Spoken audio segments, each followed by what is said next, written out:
アンモサ製作所です。今回は、バンダイから発売されてる、RG ニューガンダムを、ピッカピカに全塗装していきます。あと、RG の特徴でもあるフレームに、3色の塗り分けを行いました。今回は、マスキングゾルを使った、ちょっと変わったマスキングも試してみましたので、見ていってください。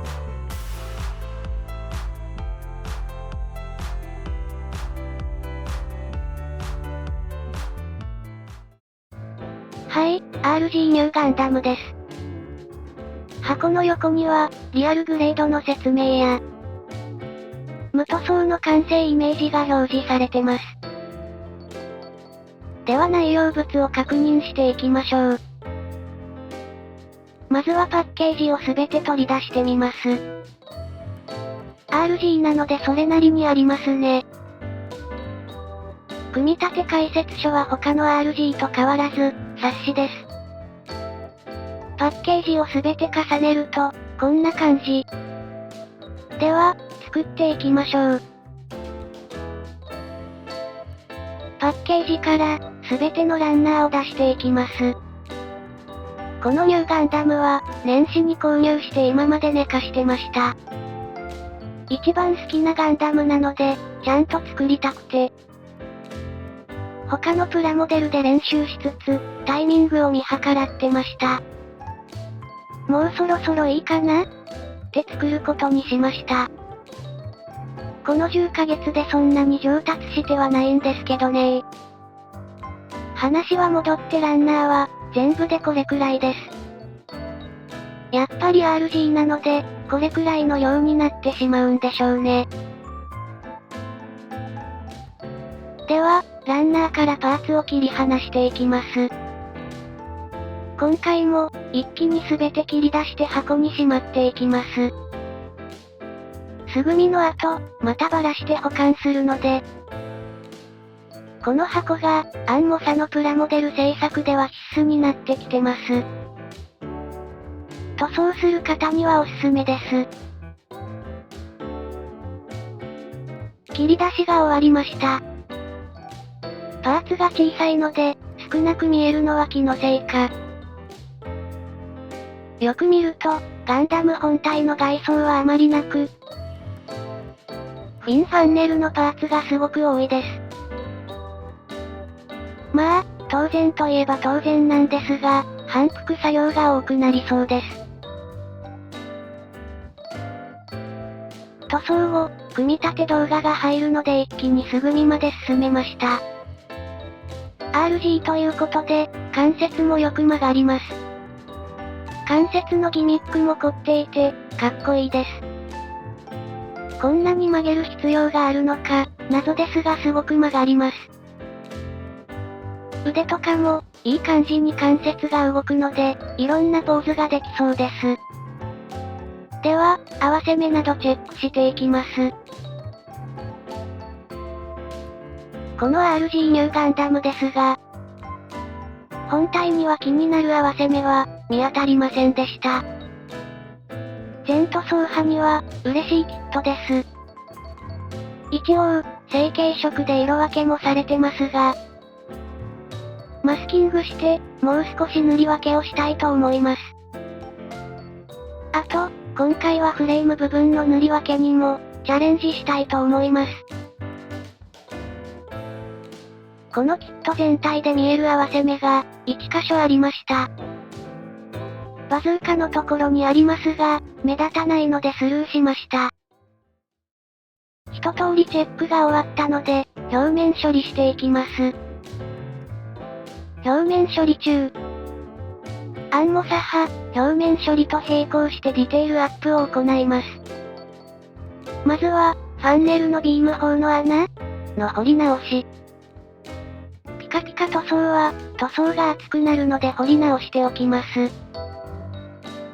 精密ドライバーの先を削ったもので、18個の穴を淡々と掘ります。プラモ製作始めたての頃は、こういう作業は苦手でしたが、最近は無心に慣れて、苦ではなくなってきてます。慣れなんですかね？彫り直すと、こんな感じです。いい感じになりました。あと5個あるけど。引き続き、ファンネルのフィンの表面処理です。このフィンの部分ですが、引けがすごくあります。なので、はじめに240番のヤスリでゴリゴリ削っていきます。面全体を平面にしたいと思ってましたが、そうすると筋が消えてしまいそうなので、ちょっと斜めにヤスリを当てて引けを消していきました。ちょっと反ってることになりますが、気になるほどではない感じです。こんな感じで1枚終わりです。処理してないものと、並べるとこんな感じです。塗装した時に、平らになっていることを願うばかりです。ちなみに、側面も結構、引けがあるので同様に処理していきます。ヤスリの届かないところは、必殺の硬質スクレーバーで削っておきます。やらなくてもいい気がするんですが、気になるんですよね。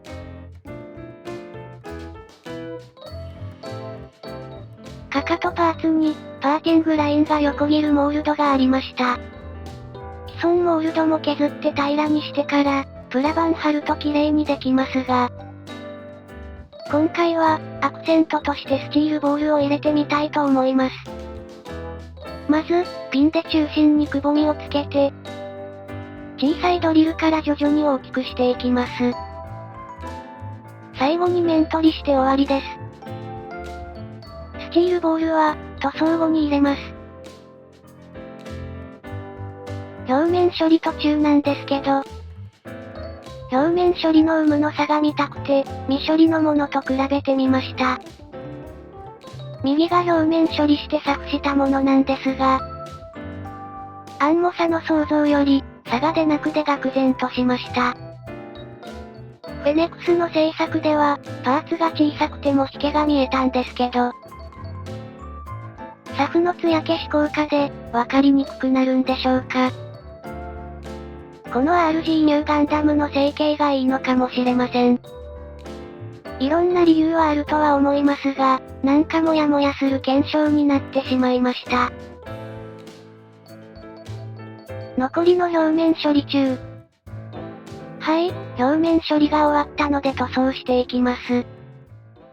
まずは、フレームの塗装からです。今回は、3色でフレームを塗装したいと思います。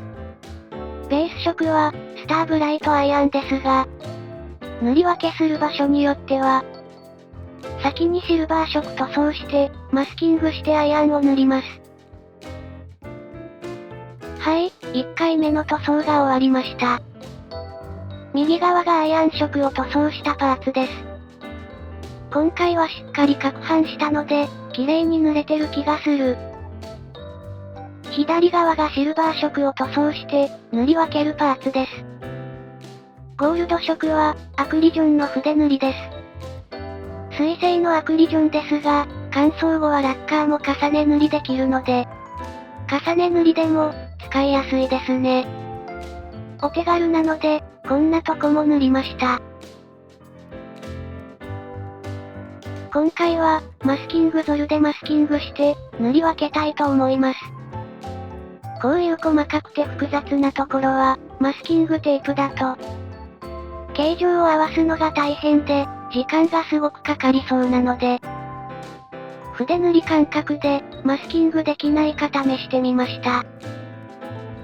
ちょっと薄めた、マスキングゾルを、先細の棒ですくって、伸ばしながら塗る感じで塗ったら結構いい感じです。やる前は、うまくいくか心配でしたが、少し、水で薄めたら結構綺麗に塗れました。これくらいだと5分かからないので、時短にもいいかもです。これが乾いたら、ベースカラーのアイアンを塗装します。アイアン塗装中。ベースカラーのアイアンの塗装が終わったので、マスキングを剥がします。はじめは綿棒で剥がそうとしたんですが、アクリジョンで塗装した部分が一部剥げてしまいました。これはやばいと、歯ブラシに変えたら綺麗に取れました。これで3色の塗り分けができました。この後、クリアブラックを塗装して完了です。想像以上に良い感じにできたので、良かったです。次は、フィンファンネルを濃淡つけて塗り分けます。幅広のマスキングテープを貼り、筋に沿ってカッターを入れてカットしました。ここは溝も深いのでやりやすかったです。マスキングが終わったら、濃い色を上から塗装します。濡れ感が出るくらいに塗装しました。塗装が乾いたら、マスキングを剥がします。傷がつかないように初めは、爪などで端を剥がして、その後ピンセットで剥がしてます。指だと端をつまめなくて、イライラするんですよね。こんな感じに塗り分けができました。あとは、クリアブラックで暗くしていきます。その他の塗装は、長くなるので省略。使用と量は概要欄に記載しておきます。はい、すべての塗装とデカール貼りが、終わりました。今までにない達成感です。早速、組み立てます。まずは、ファンネルから組み立てていきます。ニューガンダムといえば、フィンファンネルが特徴的ですよね。背中の搭載方法も、左右非対称なところが、かっこよく見えるんです。かっこよくていいんだけど、実際にプラモデルで作るとなると、フィンファンネルを作るだけで、簡単な HG 並みの時間がかかったような気がする。ただ、苦労はしましたが、出来栄えは満足いく感じでしたので、疲れも吹っ飛びます。ツヤツヤで、いい感じじゃないですか。この後、墨入れして完成です。次は足を組み立てます。フレームの塗り分けも、綺麗に塗り分けれました。今回、初めてマスキングゾルでフレームの、塗り分けをしましたが、慣れれば、マスキングテープでマスキングするよりも、だいぶ、早くマスキングできるようになると思いました。ただ、どこでもというわけでなくて、凸部の上面は塗りにくいです。でもまあ、失敗しても乾けば取れますし、パーツ側の塗装などにも、害を与えないので気楽でいいです。何より、複雑な形状のマスキングは、すごく楽なのでこれからも活用していこうと思います。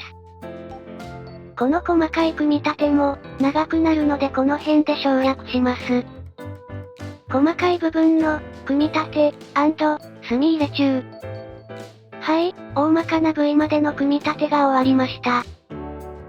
では、最後の組み立てです。やっと、ここまで来ました。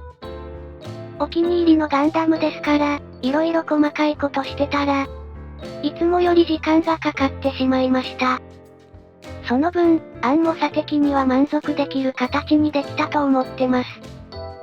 とはいえ、まだまだと思う部分もあるので、これからも、色々試して完成度を上げていきたいと思います。